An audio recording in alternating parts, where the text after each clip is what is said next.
आज की इस डिजिटल दुनिया में आप जो कुछ भी ऑनलाइन करते हैं ना, वो पीछे एक निशान छोड़ जाता है, एक सुराग, एक ऐसा क्लू जिसका पीछा किया जा सकता है। क्या आप यकीन करेंगे अगर मैं कहूं कि आपकी सिर्फ एक फोटो, जस्ट वन फोटो, आपकी एग्जैक्ट लोकेशन बिल्कुल पिन पॉइंट करके बता सकती है? और सोचिए, वो यूजर नेम जो आप हर जगह इस्तेमाल करते हैं, क्या वो आपको पूरे इंटरनेट पर हर कोने में ट्रैक कर सकता है? और आपकी वो प्राइवेट ईमेल आईडी, क्या वो आपके वो राज खोल सकती है जो आप किसी को नहीं बताना चाहते?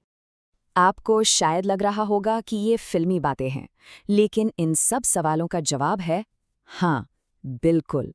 और इसकी चाबी है एक ऐसी पावरफुल टेक्निक जिसे कहते हैं OSINT, यानी ओपन सोर्स इंटेलिजेंस।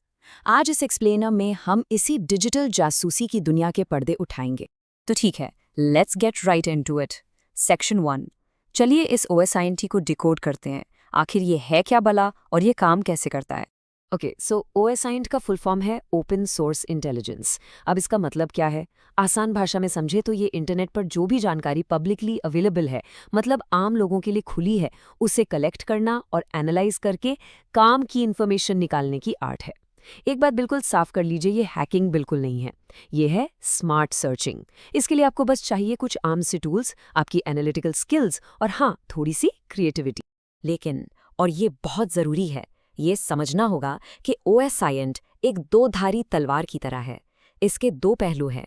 एक तरफ है इसका लीगल और एथिकल इस्तेमाल, जैसे गूगल डॉकिंग। अब ये क्या है? बेसिकली गूगल पर एडवांस्ड सर्च कमांड्स का यूज़ करके ऐसी जानकारी निकालना जो आमतौर पर नहीं दिखती। और हाँ, इसके बारे में हम सीखेंगे।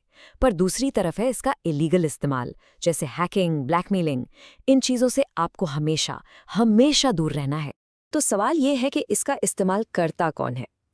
एथिकल हैकर्स करते हैं, किसी सिस्टम को टेस्ट करने से पहले इन्फॉर्मेशन इकट्ठा करने के लिए। पुलिस इसका यूज़ करती है साइबर क्राइम सॉल्व करने में या लापता लोगों को ढूंढने में। जर्नलिस्ट्स, वो तो इससे बड़े बड़े स्कैंडल्स एक्सपोज करते हैं।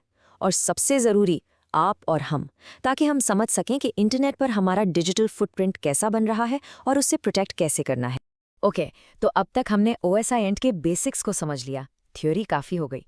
अब देखते हैं कि ये प्रैक्टिस में असल में दिखता कैसा है। शुरुआत करते हैं इसके सबसे विजुअल और फ्रैंकली सबसे सरप्राइजिंग एस्पेक्ट से, इमेज OSINT। कहा जाता है कि हर इमेज के अंदर एक कहानी छिपी होती है, आपको बस उसे ठीक से पढ़ना आना चाहिए। चलिए इसको एक रियल लाइफ एग्जाम्पल से समझते हैं। देखिए इस वीडियो को, एक आम सी सेल्फी लग रही है ना, लेकिन जरा एक डिटेक्टिव की नज़र से देखते हैं। स्टेप 1, सिर्फ चेहरे को मत देखिए, बैकग्राउंड को एनालाइज कीजिए। स्टेप 2, थोड़ा जूम इन करते हैं। देखिए वहां InnoX का लोगो है और पास में ही मैकडॉनल्ड्स का साइन भी साफ दिख रहा है। स्टेप 3, अब बस गूगल मैप्स पर एक सिंपल सी search, InnoX with McDonald's in Delhi. और स्टेप 4, बूम, सर्च रिजल्ट ने हमें एग्जैक्ट लोकेशन दे दी, नेहरू प्लेस। देखा आपने, कितना आसान था। लेकिन असल कहानी तो अब शुरू होती है। क्लूज सिर्फ वो नहीं होते जो आंखों से दिखते हैं। कई बार सबसे बड़े राज फोटो के अंदर ही छुपे होते हैं। इसे कहते हैं मेटा डेटा या टेक्निकली XF डेटा। ये वो हिडन डेटा है जिसमें सब कुछ हो सकता है। आपने कौन सा कैमरा या फ़ोन यूज़ किया, फ़ोटो कब ली गई, टाइम, डेट, और अगर आपकी लोकेशन सर्विसेज ऑन थी तो GPS कोऑर्डिनेट्स भी, यानी लैटिट्यूड और लॉन्जिट्यूड। और इस छुपे हुए डेटा को निकालने के लिए टूल्स भी आते हैं, जैसे कि EXIF टूल। ये बहुत पावरफुल है। आपको बस फोटो को इस टूल में डालना है, एक सिंपल कमांड, और पलक झपकते ही सारी की सारी हिडन इन्फॉर्मेशन आपके सामने आ जाएगी। और सोचिए, अगर उसमें GPS कोऑर्डिनेट्स मिल गए तो ये आपको सीधा उस जगह ले जा सकता है जहां फोटो क्लिक की गई थी। Scary, right? और अगर आपको लगता है कि आपने फोटो डालकर डिलीट कर दी तो वो गायब हो गई, तो आप गलत हैं। टिनाई जैसी रिवर्स इमेज सर्च इंजिन्स के पास 76.6 बिलियन से भी ज्यादा इमेजेस का डेटाबेस है। इतना बड़ा नंबर है कि सोचना भी मुश्किल है। इसका मतलब साफ है, आप एक फोटो अपलोड करके पता लगा सकते हैं कि वो इंटरनेट पर और कहां-कहां, किस-किस वेबसाइट पर मौजूद है। ओके, सो फोटोज की बात हो गई, अब आगे बढ़ते हैं। बिल्कुल फोटोज की तरह ही आपकी यूजर नेम्स और ईमेल आईडीज भी इंटरनेट पर एक डिजिटल छाप छोड़ते हैं, एक ट्रेल जिसे आसानी से फॉलो किया जा सकता है। सोचिए इसके बारे में, आपका यूजर नेम वो आपका डिजिटल फिंगरप्रिंट है। क्यों? क्योंकि हम में से ज्यादातर लोग आलसी होते हैं और हर जगह, हर सोशल मीडिया प्लेटफॉर्म पर, हर फोरम पर एक ही यूजर नेम यूज करते हैं। और बस यही आदत उनके सारे अलग अलग अकाउंट्स को जोड़ने वाली एक कड़ी बन जाती है। और इसको टेस्ट करने के लिए शर्लॉक जैसे टूल्स बनाए गए हैं। बहुत सिंपल है, आप बस एक यूजर नेम डालिए, जैसे यहाँ साइबर माइंड स्पेस डाला, और ये टूल जाकर सैकड़ों वेबसाइट्स पर चेक करेगा कि ये यूजर नेम कहाँ रजिस्टर किया गया है। ट्विटर पर है, इंस्टाग्राम पर है, गिटहब पर है, लेकिन रेडिट पर नहीं। देखा, एक नाम और आपकी पूरी ऑनलाइन पर्सनैलिटी का एक मैप तैयार हो जाता है।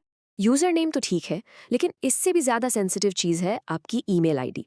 जरा सोचिए, क्या होगा अगर आपकी ईमेल आईडी किसी डेटा ब्रीच का शिकार हो गई हो। ये एक बहुत बहुत बड़ा खतरा है, क्योंकि जब डेटा ब्रीच होता है तो सिर्फ आपका ईमेल लीक नहीं होता। अक्सर उसके साथ साथ आपका पासवर्ड, आपका पूरा नाम, फ़ोन नंबर, यहाँ तक कि डेट ऑफ बर्थ जैसी ज़रूरी जानकारी भी लीक हो जाती है। आपको haveibeenpawned.com जैसी वेबसाइट्स पर जाकर ज़रूर चेक करना चाहिए कि आपकी ईमेल आईडी कहीं कॉम्प्रोमाइज़ तो नहीं हुई। It's a must do. अब तक हमने देखा कि OSINT से पर्सनल इन्फॉर्मेशन कैसे निकाली जा सकती है। ये तो बस ट्रेलर था। इसकी असली ताकत, इसकी रियल पावर तब सामने आती है जब इसका इस्तेमाल बड़े बड़े इंटरनेशनल मामलों को, ग्लोबल मिस्ट्रीज को सुलझाने में किया जाता है। और इस फील्ड के मास्टर्स से मिलिए। बेलेनकैट ये कोई सरकारी एजेंसी नहीं है, ये एक इन्वेस्टिगेटिव जर्नलिज्म ग्रुप है जो OSINT के माहिर माने जाते हैं। ये लोग पब्लिकली अवेलेबल इन्फॉर्मेशन का इस्तेमाल करके उस सच्चाई को दुनिया के सामने लाते हैं जिसे बड़े बड़े लोग छिपाना चाहते हैं। उनके सबसे फेमस कामों में से एक है MH17 प्लेन क्रैश की इन्वेस्टिगेशन। याद है आपको? 2014 में एक मलेशिया एयरलाइंस के प्लेन को यूक्रेन के ऊपर मार गिराया गया था। पूरी दुनिया अंधेरे में थी कि किसने किया। तब बेलेनकैट ने काम शुरू किया। उन्होंने आम लोगों द्वारा सोशल मीडिया पर शेयर की गई फोटोज और वीडियोस को इकट्ठा करना शुरू किया।